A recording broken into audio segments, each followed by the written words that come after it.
हाँ जी B class, very good evening to all of you. बेटा, हमने पिछले लेक्चर में चैप्टर शुरू किया था क्लास 9th का, स्ट्रक्चर ऑफ एन एटम, और हमने उसमें पढ़ा था सबसे पहले Thomson's model of an atom. तो हम एक बार क्विकली हम रिवाइज कर लेते हैं हमने क्या पढ़ा, और फिर हम आज का लेक्चर आगे कंटिन्यू करते हैं। तो बेटा, Thompson model of an atom जो है वो कहता है कि एटम के अंदर, ठीक है ना, दो पार्टिकल्स होते हैं, पॉजिटिवली चार्ज प्रोटॉन और नेगेटिवली चार्ज इलेक्ट्रॉन। और बेटा, एटम जो है एक क्रिसमस पुडिंग की तरह है। जैसे ये आप देखिए बेटा, इस पुडिंग के अंदर जितना पॉजिटिव चार्ज है बेटा, वो एक सॉलिड मास है, और जो इलेक्ट्रॉन्स है वो नट्स या ड्राई फ्रूट की तरह इस पुडिंग में बिखरे हुए हैं। उन्होंने एटम को एक और मॉडल बताया कि एटम जो है वो वाटरमेलन की तरह है, जिसके अंदर जितना भी रेड पोर्शन होता है बेटा वो पॉजिटिवली चार्ज प्रोटॉन होता है, और जो सीड्स होती हैं बेटा वो इलेक्ट्रॉन्स होते हैं जो बिखरे हुए होते हैं, and they can not move. ये जो इलेक्ट्रॉन्स हैं बेटा वो मूव नहीं कर सकते।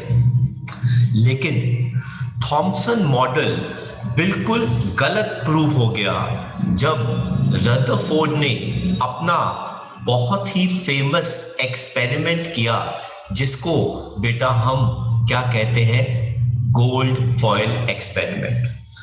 रदरफोर्ड ने गोल्ड फॉयल को लेकर एक ऐसा एक्सपेरिमेंट किया जिसकी मदद से उन्होंने बेटा एटम के अंदर एक सॉलिड पोर्शन को डिस्कवर कर दिया, जिसका नाम बेटा क्या रखा गया, न्यूक्लियस रखा गया। तो रदरफोर्ड ने एक बहुत ही पतली गोल्ड फॉयल ली, उसके ऊपर अल्फा पार्टिकल्स को बेटा क्या किया, बम्बार्ड किया, और बम्बार्ड करके उन्होंने बेटा ऑब्जर्व किया कि कैसे अल्फा पार्टिकल्स इधर उधर बिखर जाते हैं। और ज्यादातर अल्फा पार्टिकल्स जो है बिल्कुल स्ट्रेट जाके फोटोग्राफिक फिल्म को बेटा क्या कर देते हैं, खराब कर देते हैं। तो आप देख सकते हैं ये गोल्ड का एक एटम है। इस एटम के बिल्कुल सेंटर में अगर आप देखेंगे एक छोटा सा पोर्शन है बेटा, जिसको क्या नाम दिया गया, न्यूक्लियस। और बेटा इस न्यूक्लियस के अंदर बेटा होते हैं प्रोटॉन्स एंड न्यूट्रॉन्स। मैं आपको एक और मॉडल एटम का दिखाते हैं बेटा, जो इसके बाद आएगा। ये देखो बेटा, ये हमारे पास गोल्ड फॉयल हो गई। इस गोल्ड फॉयल के ऊपर अल्फा पार्टिकल्स को बम्बार्ड किया गया, जिनका चार्ज जो है बेटा क्या होता है, पॉजिटिव। और बेटा उन्होंने देखा कि बहुत सारे अल्फा पार्टिकल्स जो थे वो इधर उधर डिफ्लेक्ट हो गए बेटा। तो most of the alpha particles उन्होंने देखा कि बेटा वो कहां भागे, स्ट्रेट, क्योंकि बेटा ज्यादातर स्पेस एटम के अंदर खाली है। थॉमसन कह रहे कि पूरा एटम जो है सॉलिड स्फेयर है। उन्होंने कहा, थॉमसन ने कहा atom is a solid sphere, no space. लेकिन बेटा ये कह रहे हैं कि एटम के अंदर ज्यादातर स्पेस जो है 99% या 98% स्पेस बेटा खाली होता है, और बहुत छोटा सा उसके अंदर बेटा क्या होता है, न्यूक्लियस। उन्होंने ये भी बताया कि कुछ अल्फा पार्टिकल्स डिफ्लेक्ट हो जाते हैं लार्ज एंड स्मॉल एंगल्स की वजह से, क्योंकि बेटा न्यूक्लियस पे भी चार्ज पॉजिटिव है और अल्फा पार्टिकल्स पे भी चार्ज पॉजिटिव है। जब पॉजिटिव अल्फा पार्टिकल न्यूक्लियस के पास आएगा जिसके ऊपर चार्ज पॉजिटिव है, तो बेटा वो क्या कर जाएगा, रिपेल कर जाएगा। और उन्होंने देखा हजारों में एक ऐसा था अल्फा पार्टिकल जो टकरा कर वापस आ गया, जिसका मतलब है न्यूक्लियस काफी डेंस है। ये देखो बेटा, ये अल्फा पार्टिकल निकला, पता नहीं अंदर गया और बिल्कुल वापस आ गया, इसका मतलब है न्यूक्लियस डेंस है ना। ये भी देखो बेटा, ये अल्फा पार्टिकल गया और ऑलमोस्ट वापस आ गया, इसका मतलब है न्यूक्लियस जो है वो काफी डेंस है, उसको इतनी आसानी से ब्रेक नहीं कर सकते। तो बेटा जब रदरफोर्ड ने गोल्ड फॉयल एक्सपेरिमेंट करके प्रूव कर दिया कि थॉमसन आपका मॉडल ऑफ एन एटम जो है वो गलत है, तो बेटा हमारे पास आया अगला model of an atom given by Rutherford. अब रदरफोर्ड ने बताया कि एटम के अंदर सेंटर में बहुत ही छोटा सा पोर्शन होता है जिसका नाम बेटा क्या होता है, न्यूक्लियस। और न्यूक्लियस जो है बेटा वो चार्ज क्या होता है, पॉजिटिव। किसकी वजह से, प्रोटॉन्स की वजह से। तो बेटा मान लो अगर ये एक एटम है, मैं एटम की बाउंड्री दिखा रहा हूं, हालांकि बेटा मैं आपको बता दूं कि एटम की बाउंड्री नहीं होती। अगर मान लो ये एटम है तो इसके सेंटर में एक बहुत छोटा सा पोर्शन होता है जिसको बेटा हम किस नाम से जानते हैं, न्यूक्लियस के नाम से जानते हैं। तो बेटा ये जो सेंटर पोर्शन है बेटा ये क्या है, न्यूक्लियस। बेटा इस न्यूक्लियस के अंदर दो फंडामेंटल पार्टिकल्स हैं, प्रोटॉन एंड न्यूट्रॉन। इस न्यूक्लियस की खास बात क्या होती है, एक तो ये न्यूक्लियस पॉजिटिव चार्ज होता है, किसकी वजह से, प्रोटॉन की वजह से। और दूसरी खास बात ये होती है कि पूरे एटम का मास न्यूक्लियस पे डिपेंडेंट होता है, किनकी वजह से बेटा, इन दोनों पार्टिकल्स की वजह से। तो सर फिर नेगेटिवली चार्ज इलेक्ट्रॉन कहाँ है, बेटा उन्होंने बताया कि इलेक्ट्रॉन न्यूक्लियस के आगे पीछे सर्कुलर पाथ में घूमता है जिनको हम कहते हैं ऑर्बिट्स। तो बेटा ये हो गए सर्कुलर पाथ जिनको नाम क्या दिया गया, ऑर्बिट नाम दिया गया। इनमें इलेक्ट्रॉन जो है बेटा वो घूमते हैं, रिवॉल्व करते हैं बेटा। तो जरा देखो बेटा, कहते हैं एटम के सेंटर में एक पॉजिटिवली चार्ज पोर्शन होता है जिसका नाम क्या होता है, न्यूक्लियस, क्योंकि इसके अंदर प्रोटॉन भी होता है पॉजिटिवली चार्ज, और तीसरा फंडामेंटल पार्टिकल न्यूट्रॉन भी होता है। हालांकि बेटा मैं आपको बता दूं कि इलेक्ट्रॉन जो है बेटा वो 1896 में डिस्कवर हुआ था, प्रोटॉन जो है 1886 में डिस्कवर हुआ था, और बेटा न्यूट्रॉन जो है 1932 के आसपास डिस्कवर हुआ था।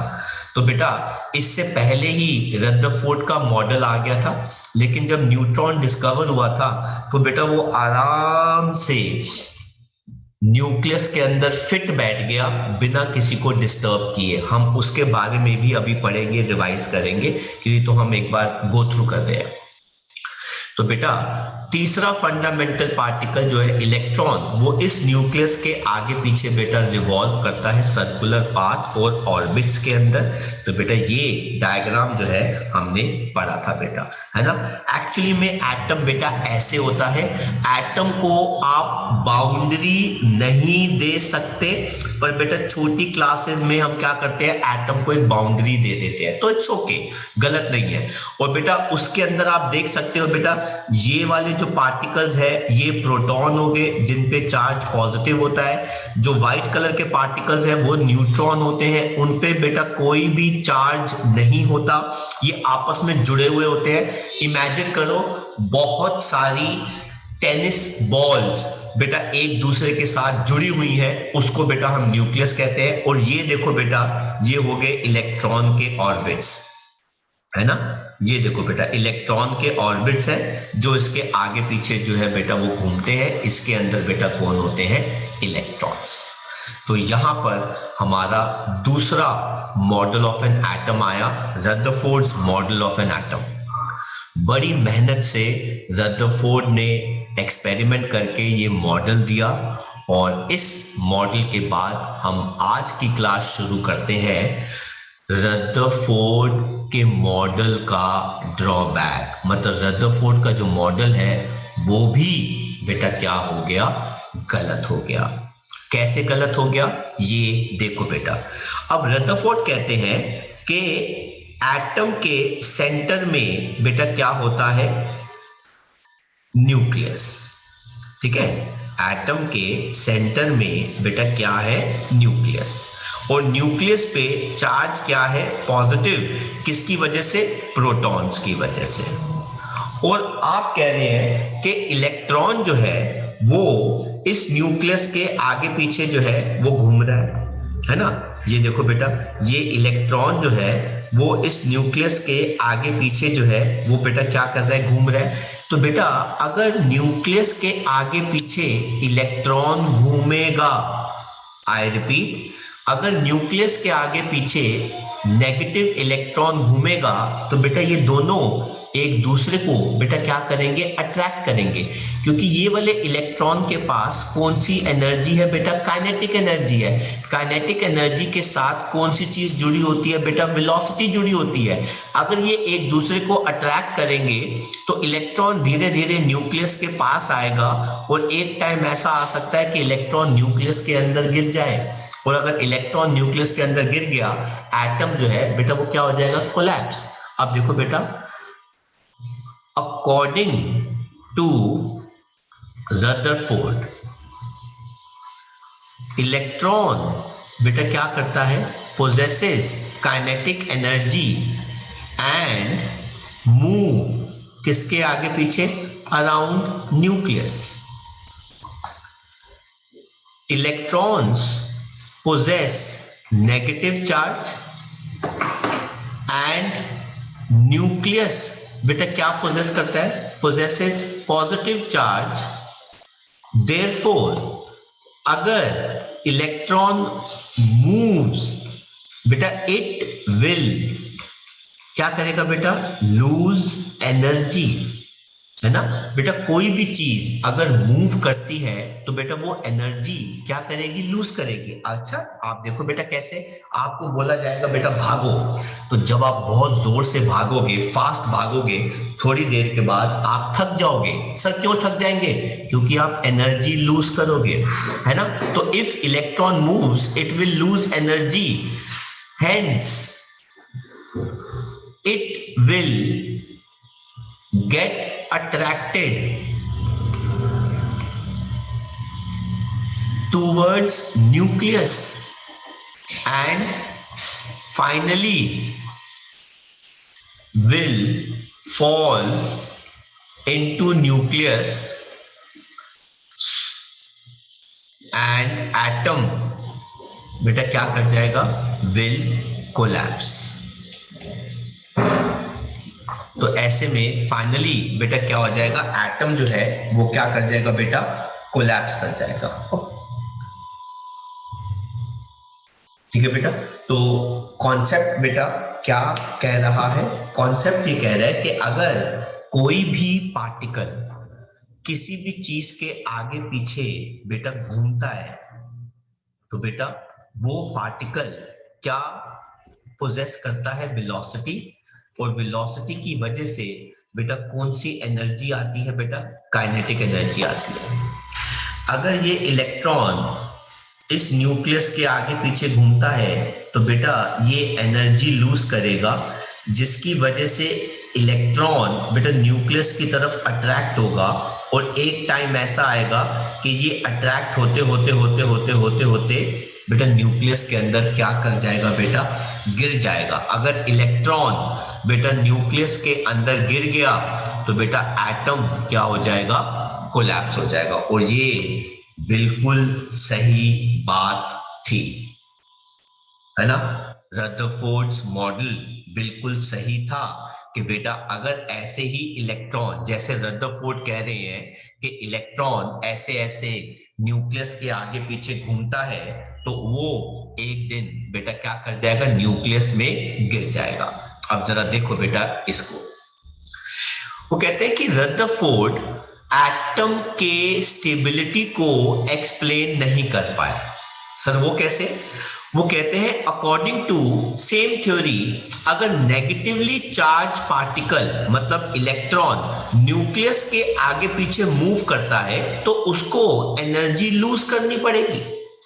अगर इलेक्ट्रॉन एनर्जी लूज करता है मतलब काइनेटिक एनर्जी लूज करता है तो उसकी वेलोसिटी बेटा क्या हो जाएगी, कम हो जाएगी, जिसकी वजह से फोर्स ऑफ अट्रैक्शन न्यूक्लियस के बीच में और इलेक्ट्रॉन के बीच में बेटा क्या कर जाएगा, बढ़ जाएगा। तो बेटा इलेक्ट्रॉन फाइनली क्या कर जाएगा, न्यूक्लियस के अंदर गिर जाएगा और एटम जो है बेटा वो क्या कर जाएगा, कोलैप्स कर जाएगा, है ना। तो बेटा ये जो एरो है ये बता रहा है कि रेडिएशन जो है वो क्या हो रही है, लूज हो रही है, वो रिलीज कर रहा है। लाल रंग का बेटा हमारा इलेक्ट्रॉन हो गया, नीले रंग का बेटा हमारा न्यूक्लियस हो गया। इलेक्ट्रॉन अगर ऐसे ऐसे पाथ से ट्रैवल करता है, वो इतनी फास्ट ट्रैवल करेगा कि फाइनली एक दिन ऐसा आएगा कि वो न्यूक्लियस के अंदर गिर जाएगा। और रदरफोर्ड, अगर आप कहते हैं रदरफोर्ड, अगर हम आपके मॉडल ऑफ एन एटम को एक्सेप्ट करते हैं, then atom will collapse one day. इसका मतलब क्या हो गया, एटम हैज लाइफ, है ना। मतलब एटम की एज है बेटा, लाइफ तो सही वर्ड नहीं रहेगा, हम इसको क्या बोल सकते हैं बेटा, एटम की क्या है बेटा, एक एज है ना। तो रदरफोर्ड बेटा इस चीज को एक्सेप्ट कर रहे थे, लेकिन प्रॉब्लम क्या थी बेटा, next problem, but we have never seen an atom collapsing। आज तक हमने कभी भी किसी एटम को कोलैप्स होते हुए नहीं देखा। Then what is wrong with Rutherford model?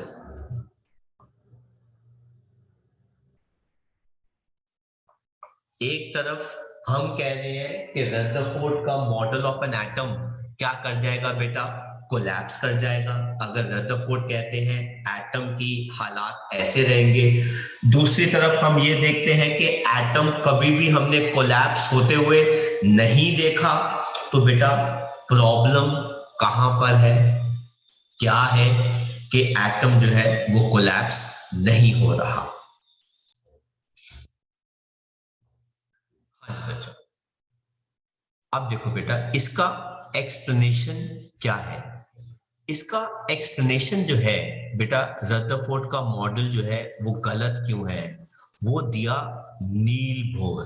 आपको पता है नील बोर जो थे बेटा, वो रदरफोर्ड के क्या थे, स्टूडेंट थे। तो नील बोर ने बताया कि मेरे जो टीचर हैं रदरफोर्ड, उन्होंने सब सही बताया है, सब कुछ ठीक है, सब सही है, बट प्रॉब्लम क्या है, प्रॉब्लम ये है कि जब इलेक्ट्रॉन जिन सर्कुलर पाथ में रिवॉल्व करता है, उन सर्कुलर पाथ का एक्चुअल नाम क्या है बेटा, एनर्जी शेल, जिनकी एनर्जी बेटा क्या होती है, फिक्स्ड होती है। इसका मतलब क्या हुआ, इसका मतलब ये हुआ कि अगर इलेक्ट्रॉन किसी पर्टिकुलर शेल में मूव करता है तो वो एनर्जी लूज ही नहीं कर सकता, क्योंकि बेटा शेल की एनर्जी तो फिक्स्ड है।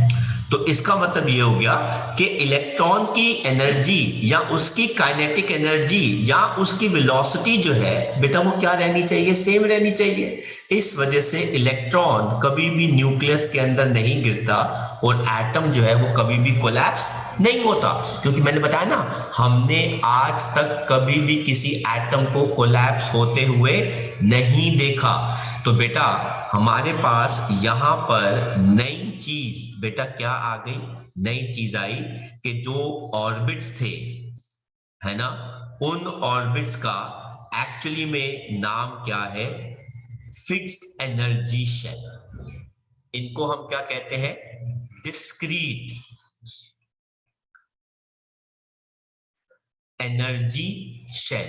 बेटा डिस्क्रीट शब्द का मतलब होता है फिक्स्ड एनर्जी वाले शेल है। अगर बेटा एक इलेक्ट्रॉन पर्टिकुलर शेल में मूव करेगा, उसकी एनर्जी बेटा क्या रहेगी, फिक्स्ड रहेगी और वो एनर्जी लूज नहीं करेगा। अगर एनर्जी लूज नहीं हो रही तो बेटा इलेक्ट्रॉन कभी भी न्यूक्लियस के पास नहीं जाएगा और एटम कभी भी कोलैप्स नहीं करेगा।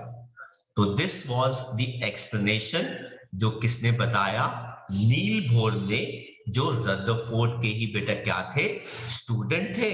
और अब नील बोर ने कहा मैं दूंगा सही model of an atom. But उस मॉडल ऑफ एन एटम को देने से पहले हमने जैसे थोड़ी देर पहले बात करी थी न्यूट्रॉन की, तो नील बोर के मॉडल के बाद एक्चुअली में न्यूट्रॉन आया था, लेकिन हम न्यूट्रॉन की डिस्कवरी आपको पहले ही बता देंगे।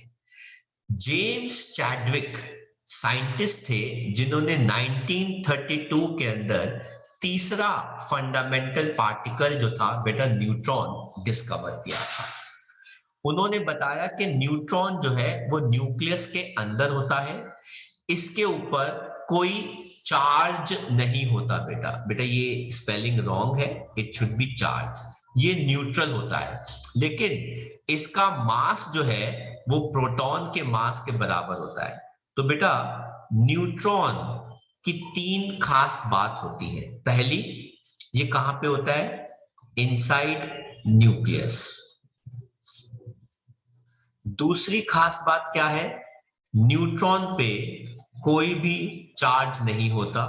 और तीसरी खास बात क्या है, मास न्यूट्रॉन का, मास ऑफ न्यूट्रॉन बेटा किसके बराबर होता है, मास ऑफ प्रोटॉन के। इसको हम ऐसे लिखते हैं, mass of neutron is equal to mass of proton.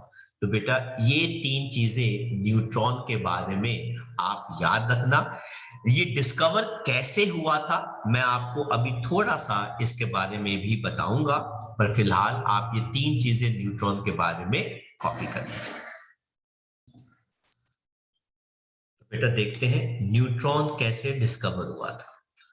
उन्होंने क्या किया बेटा, अल्फा पार्टिकल्स लिए एक सोर्स से, और अल्फा पार्टिकल्स की एक बीम को बेटा बेरिलियम की फॉइल के ऊपर बेटा बम्बार्ड किया।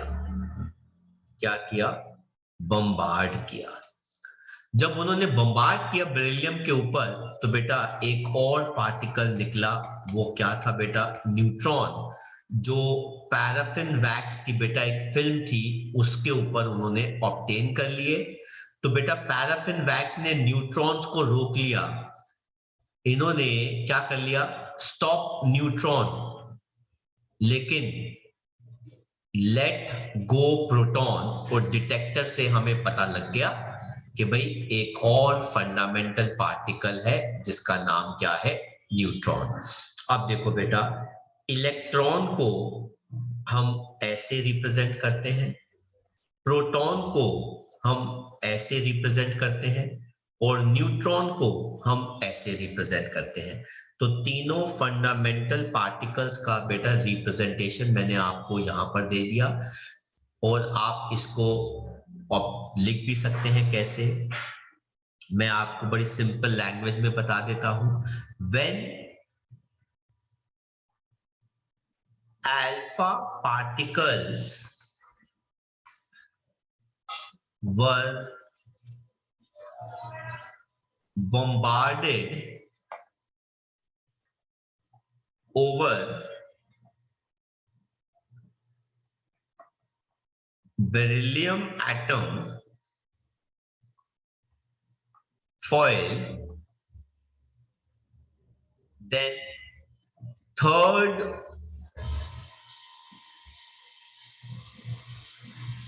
fundamental particle, neutron, was discovered। ठीक है, तो ये था बेटा डिस्कवरी ऑफ न्यूट्रॉन, आप कॉपी कर सकते हैं। तो बेटा आगे बढ़ते हैं और देखते हैं कुछ एनसीईआरटी के क्वेश्चन आंसर्स। कहता है इन टेक्स्ट का फर्स्ट, कहता है व्हाट आर कैनाल रेज। तो बेटा ये क्या आंसर हो जाएगा, ये क्या होती है? Positively charged invisible raise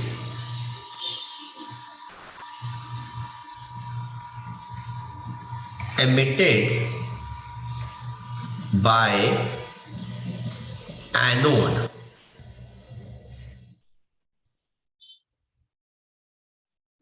are called canal or anode rays. ठीक है? They are made of positively charged particle called protons. Second कहता है बेटा, अगर एक एटम के अंदर एक इलेक्ट्रॉन है और एक प्रोटॉन है, will it carry any charge or not? No overall charge or will be neutral. क्यों भाई? Because charge on electron is equal to charge on proton.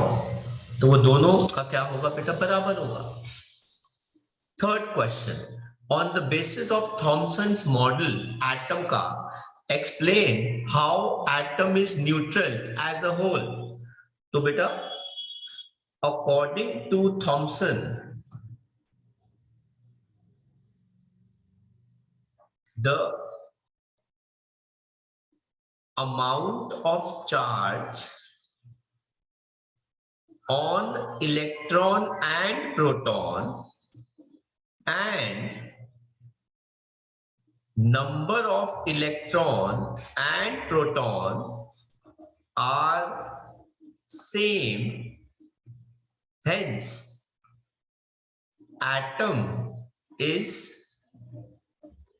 neutral on whole. है ना? तो चार्ज भी इलेक्ट्रॉन पे सेम है as proton और number of electron is also equal to number of proton. इस वजह से बेटा तीनों का दोनों के ऊपर ओवरऑल एटम के ऊपर चार्ज जो है वो नहीं आता. इंटेक्स का फोर्थ कहता है on the basis of Rutherford model of an atom which subatomic particle is present in the nucleus of an atom. तो बेटा nucleus has positively charged proton, है ना बेटा? that time neutron was not discovered. तो उस time neutron तो बेटा discover ही नहीं हुआ था. इस रीजन की वजह से आप आंसर्स कॉपी कर सकते हैं.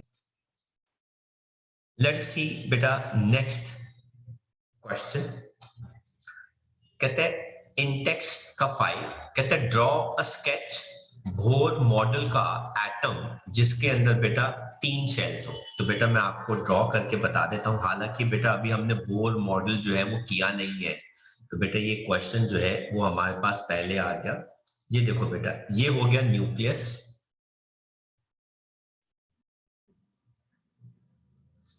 जिसके अंदर बेटा प्रोटॉन्स भी है और न्यूट्रॉन्स भी है.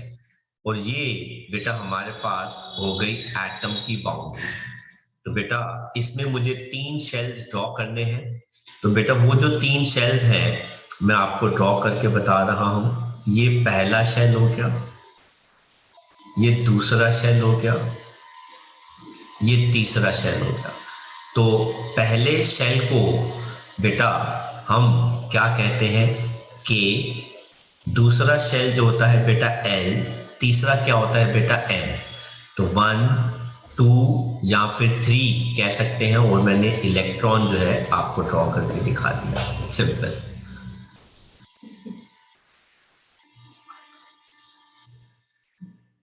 ठीक है बेटा, ये हो गया बोर मॉडल 3 शेल के लिए बेटा। देन बेटा इंटेक्स का 6th क्वेश्चन भी कर लेते हैं, आप बाद में आंसर कॉपी कर लीजिएगा।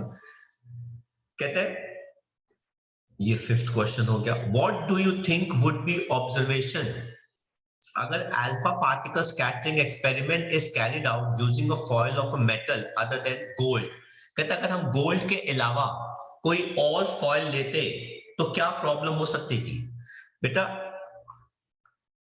Reason for using gold foil was that gold has very high density, that is atoms of gold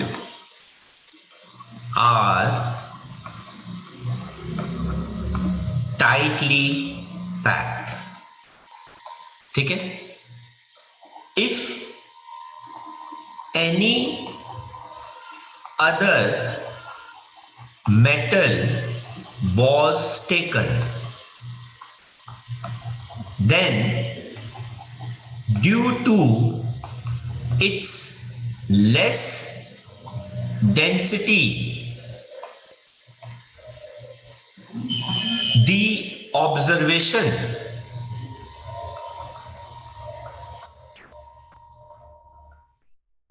of small and large deflections and bouncing back of alpha particle would not be observed। तो बेटा वैसी कुछ चीज हम observe ही नहीं कर पाते तो बेटा हमारा एक्सपेरिमेंट खराब हो जाता। Hence no use of experiment और नो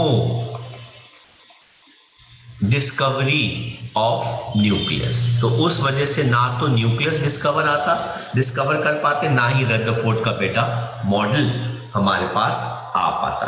तो गोल्ड फॉयल लेना एक बहुत सही डिसीजन था रदरफोर्ड का, आप कॉपी कर सकते हैं।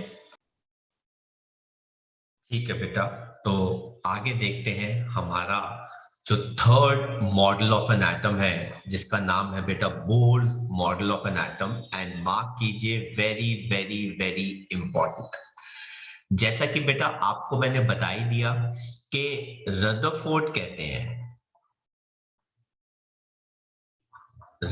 कहते हैं कि अगर ये एक एटम है तो बेटा इस एटम के सेंटर में बहुत ही छोटा सा पोर्शन है जिसको हम क्या कहते हैं, न्यूक्लियस।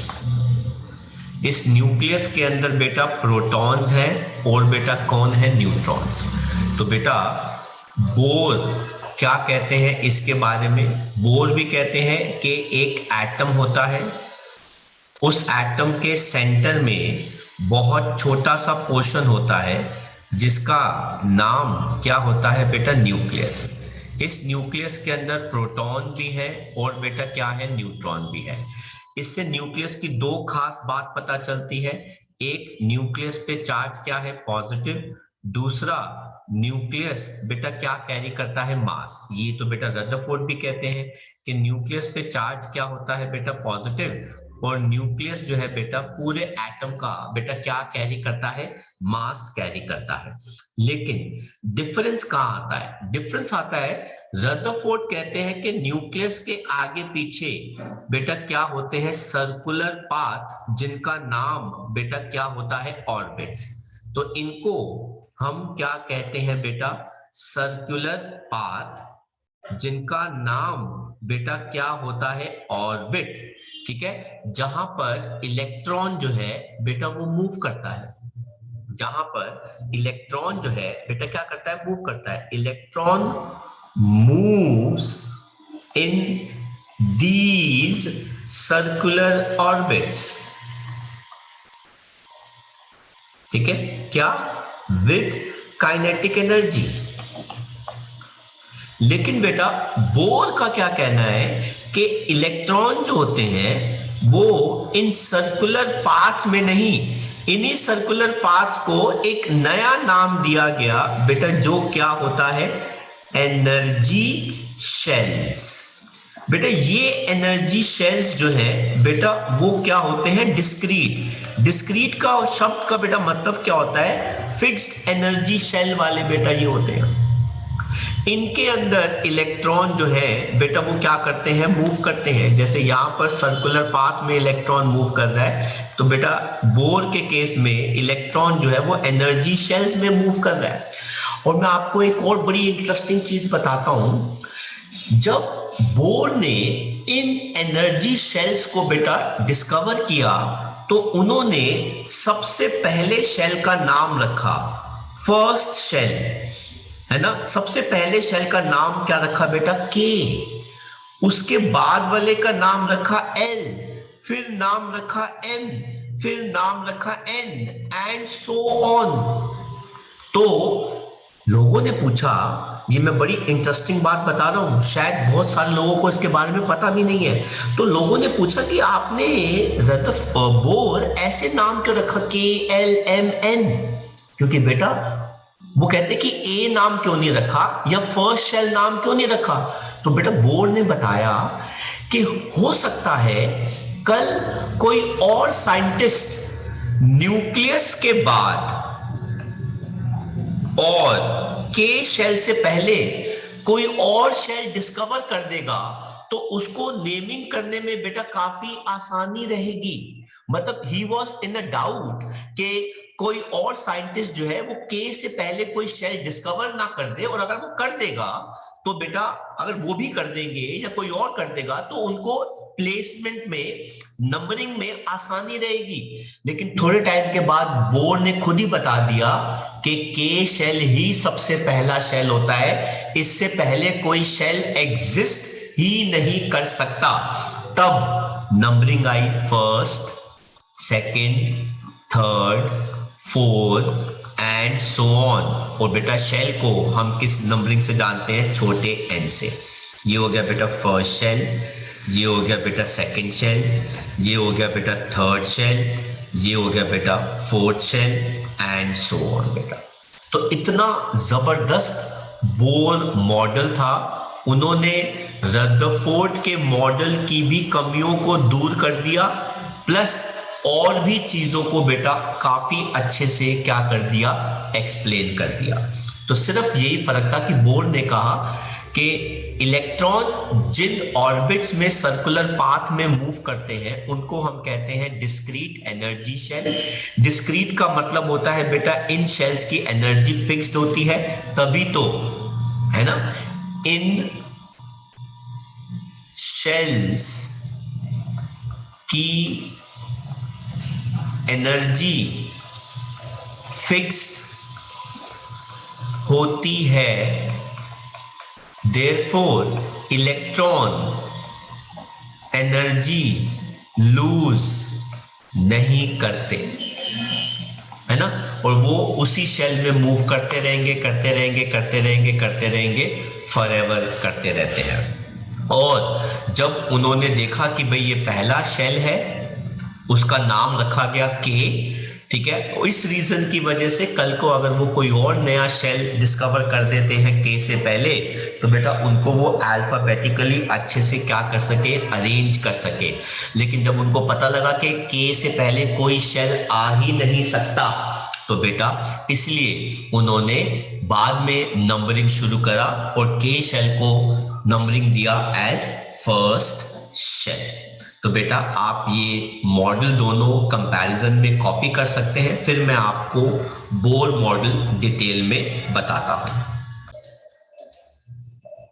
ठीक है बेटा, अब देखते हैं बोर मॉडल इन डिटेल। सबसे पहला पॉइंट बेटा इसके अंदर वो क्या कहते हैं? बोर कहते हैं कि एक एटम के अंदर 3 फंडामेंटल पार्टिकल्स होते हैं, इलेक्ट्रॉन, प्रोटॉन एंड न्यूट्रॉन। कहते हैं प्रोटॉन और न्यूट्रॉन जो होते हैं वो कहां पर होते हैं? न्यूक्लियस के अंदर। इसकी वजह से बेटा न्यूक्लियस पे चार्ज क्या होता है बेटा, पॉजिटिव। किसकी वजह से बेटा, प्रोटॉन्स की वजह से।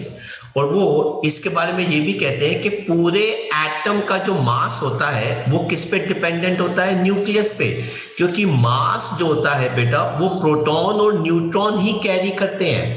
मतलब आप ये देखो बेटा कि इलेक्ट्रॉन का जो मास है ना, वो 1846 टाइम्स मास ऑफ इलेक्ट्रॉन होता है।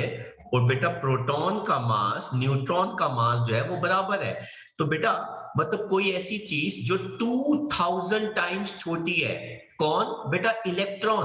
आपको पता है अगर इलेक्ट्रॉन ये है, आई डोंट नो आपको नजर आ रहा है नहीं नजर आ रहा, मैंने यहाँ पे एक छोटी सी डॉट बनाई है, इलेक्ट्रॉन। अगर बेटा ये इलेक्ट्रॉन है तो आपको पता है कि ये प्रोटॉन होता है। और आपको पता है इससे थोड़ा सा बड़ा बेटा कौन होता है, न्यूट्रॉन होता है। तो आप खुद ही मुझे बताओ कि कौन ऐसा पार्टिकल है तीनों में से, इलेक्ट्रॉन, प्रोटॉन एंड न्यूट्रॉन में से, जिसका मास ना के बराबर है। कौन है ऐसा particle, electron, proton and neutron, इन तीनों में से जिसका मास ना के बराबर है, कौन है? इलेक्ट्रॉन। Very good, electron. इतना छोटा है, मतलब अगर आप हेयर कट कर दो तो बेटा आपका मास क्या कम हो जाएगा? अरे कोई फर्क नहीं पड़ता, अगर कोई इंसान हेयर कट करता है तो उसका मास कम नहीं हो जाएगा, वो ऑलमोस्ट ना के बराबर ही हो जाएगा। इस वजह से बेटा हम बार बार कहते हैं कि प्रोटॉन और न्यूट्रॉन जो होते हैं वो पूरे एटम का मास कैरी करते हैं, क्योंकि इलेक्ट्रॉन जो है वो इनके सामने कुछ भी नहीं है। नेक्स्ट देखते हैं बेटा पॉइंट क्या कहता है। कहता है जो नेगेटिवली चार्ज इलेक्ट्रॉन है ना, वो न्यूक्लियस के आगे पीछे डिस्क्रीट एनर्जी शेल्स में घूमते हैं। डिस्क्रीट का बेटा मतलब मैंने क्या बताया, फिक्स्ड एनर्जी शेल्स में घूमते हैं। और हर शेल की एनर्जी जो है बेटा वो क्या है, फिक्स्ड है। इसका मतलब ये हो गया कि एनर्जी शेल की इंक्रीज करती है जैसे जैसे हम न्यूक्लियस से दूर जाते रहते हैं। तो बेटा एनर्जी के शेल की सबसे कम है, देन एनर्जी एल शेल की, देन एनर्जी जो है वो एम शेल की, देन एनर्जी जो है बेटा वो किसकी, एन शेल की। फिर हमें बताया गया no change in energy electron का, अगर इलेक्ट्रॉन रिवॉल्व करता है या एक ही शेल में रहता है। लेकिन अगर वो एक शेल से दूसरे शेल में जंप करता है तो उसकी एनर्जी में चेंज आता है। मतलब अगर मान लेते हैं लोअर एनर्जी शेल से एक इलेक्ट्रॉन जंप करता है बेटा कहां पे, हायर एनर्जी शेल में, है ना। तो एक लोअर से हायर एनर्जी शेल में जाता है तो बेटा वो एनर्जी गेन करेगा। अगर वो हायर टू लोअर में आता है तो वो एनर्जी लूज करेगा। इसका मतलब है गेन करेगा एनर्जी, और इसका मतलब होता है एनर्जी क्या करेगा, लूज वो करेगा। लेकिन अगर वो एक ही शेल में है तो उसकी एनर्जी में कोई बदलाव, कोई चेंज नहीं आएगा। तो बेटा अब हमारे पास क्या आता है, the Bohr model of an atom. तो आप देख सकते हैं कैसे एटम्स के अंदर बेटा न्यूक्लियस, देखो this is the actual nucleus. बेटा प्रोटॉन इसके अंदर लाल रंग के हैं, ऑरेंजिस रेड कलर के हैं। न्यूट्रॉन बेटा हमने ग्रीन कलर के बेटा दिखाए हुए हैं। और बेटा सर्कुलर पाथ, ये देखो बेटा ये क्या हो गए, इलेक्ट्रॉन के ऑर्बिट्स, या इनको हम क्या कह सकते हैं बेटा, एनर्जी शेल। जो सबसे पहला शेल यहाँ पे दिखाया जा रहा है वो है के, दूसरा शेल जो दिखाया जा रहा है बेटा वो है एल। ठीक है, और ये देखो बेटा नेगेटिव जो यहाँ पर है चार्ज बेटा वो कौन है, इलेक्ट्रॉन्स। ये एक सिंपल मॉडल है बोर का एक एटम के लिए। और अगले लेक्चर में हम देखेंगे कि किस शेल के अंदर कितने इलेक्ट्रॉन्स आ सकते हैं। तो आप इस मॉडल ऑफ एन एटम को कॉपी कर लीजिए और आज के लेक्चर में हम इतना ही करेंगे।